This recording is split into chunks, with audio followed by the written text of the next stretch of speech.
I'm wondering, look, kind of moving through this WrestleMania stuff here, Dave, but I'm wondering, we touched on it a little bit, but speak on the Undertaker's retirement and what you think it means to the business, obviously, especially WWE, but, where does he rank among the top stars of all time, or at least of all of WWE's tenure?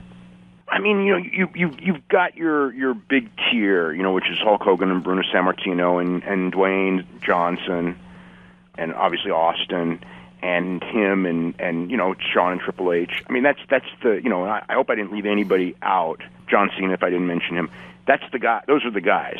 You know what I mean? Those, to me, that's, if you're looking at like the top guys, and he's absolutely, and Andre the Giant's another one too. I probably did leave somebody out, but those would be the top of the top historically, and he's his tenure. Oh, that's it. Yeah, his tenure. It's like, except for if you really look at the tenure aspect of it, the only one I think from a long, I mean, some of them were, Hogan was bigger at his peak, Austin was bigger at his peak, but tenure-wise, I mean, it's him and Bruno, right? I mean, as far as like just being on top for decades and generations and being, true living legends that, right to the end, were main event guys. I mean, Bruno to an extent on that comeback, maybe not as much, but when he was, as long as he was there as a full-time guy, he was always, Bruno was actually always the top guy in every card he was at, and Taker was a top guy in every card he was at, but, Taker also,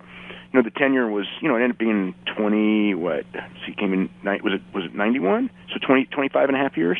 Yeah, I mean, and always at or near the top of the card, as you pointed out, and he had a wide variety of successful matches. We've seen the match with Shawn Michaels and Mick Foley and Triple H and Stone Cold and Yokozuna and all these guys. I mean, Diesel and Bret Hart. Yeah, well, everyone wrestled. And he was such an extraordinary big man at 6'9", and could the basketball feet, the hand and eye coordination. He just was he was incredible. He as far as a big versatile guy when it came to big matches. There've been some great big wrestlers, but he's when you have that discussion of the best real big man in the business. I mean, he's in the discussion. Absolutely. And if you told me you thought it was him, I wouldn't argue the point. He had some phenomenal matches and phenomenal pacing, I guess, for because he was a unique character. I mean, he wasn't a wrestler like any other wrestler, and he wasn't doing matches like other matches, and it depended on sometimes it depended on opponents, but when he came in with his gimmick, Vince created a lot of gimmicks with a million guys, and I remember like most of those type of guys with those type of gimmicks had a nice 1 year, but he had a nice 26, 20 years.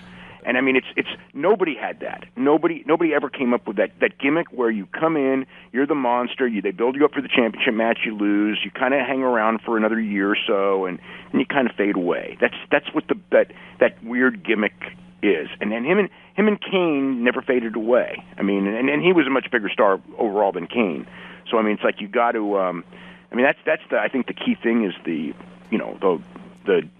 longevity is the key thing, and also, and this better than almost anyone. I mean, I just tell this story. One night, I don't want to say who the wrestler was, but I was out to dinner with a wrestler, and this is 1997, and it was one of the top guys in the company, and he was kind of in awe of the Undertaker, as a lot of the guys were, and he was just telling me about how that guy gives so much, he's everyone respects him, and doing that, and he goes, but I think he's only got about a year or two left. He goes, like, the guy's hurt so bad, you don't realize how bad this guy is hurt. And this is 1997, so, I mean, that's the kicker of the story. He is going to have his other hip done. He had the same procedure done about 2 years ago, I think. And he's going to have the other hip done as well. So he was in a lot of pain. Anybody that has an eye for stuff like that could tell he was hurting. Oh, yeah. And he pushed his way through it and did everything he could do to have a solid match.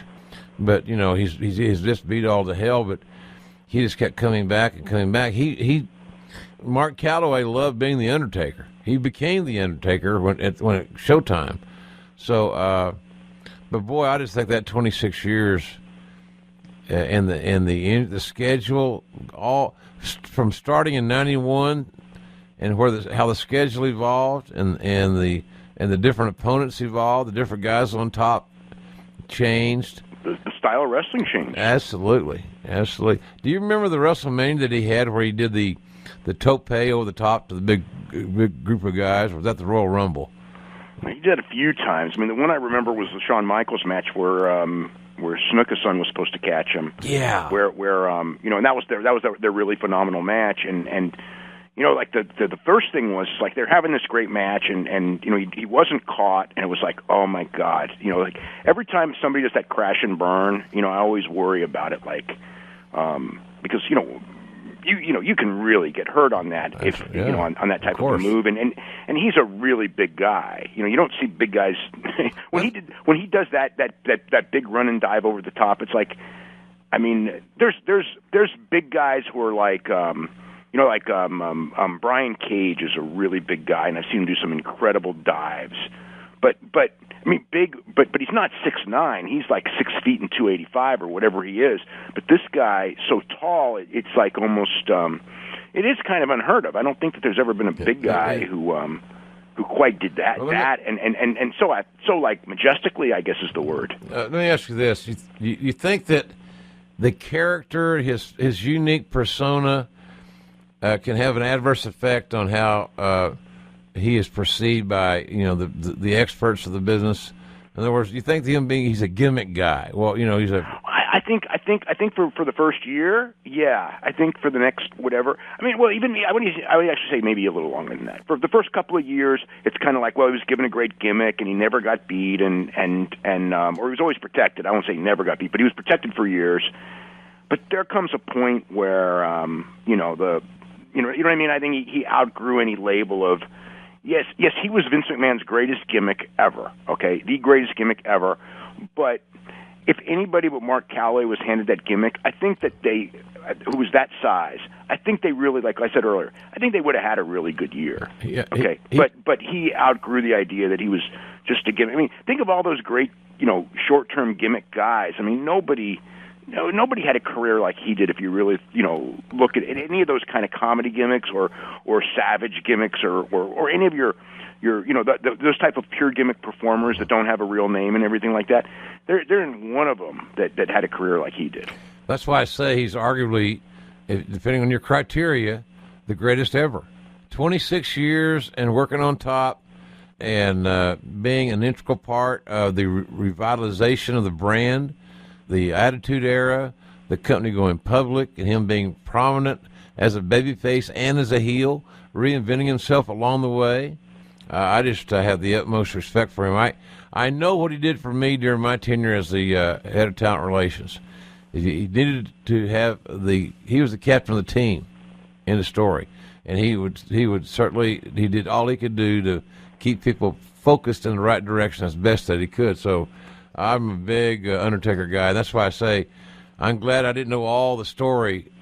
I like Paul Harvey's thing. I found out the rest of the story once I arrived. But in the hindsight, it was a blessing in disguise for me because that meant that much to me. I don't think I've ever done a match under my circumstances, and well, because you knew Austin's last match, right? Yes.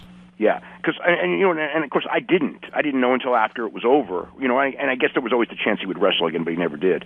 But you were, you being close to him and doing his last match. I mean, that very probably hard. That probably I would think. But the emotional circumstances of your last couple of weeks is just and then doing that, it's just like that's like the whirlwind of all whirlwinds. Because oh my God, I could just imagine the worst day of your life by far, right? And then you had more than one bad day, to say the least, and then coming in with this, kind of momentous occasion, this giant WrestleMania show with the retirement of, one of the all-time greats, and you're out there calling it in a situation where, and your first time back in the company in 3.5 years. Yeah.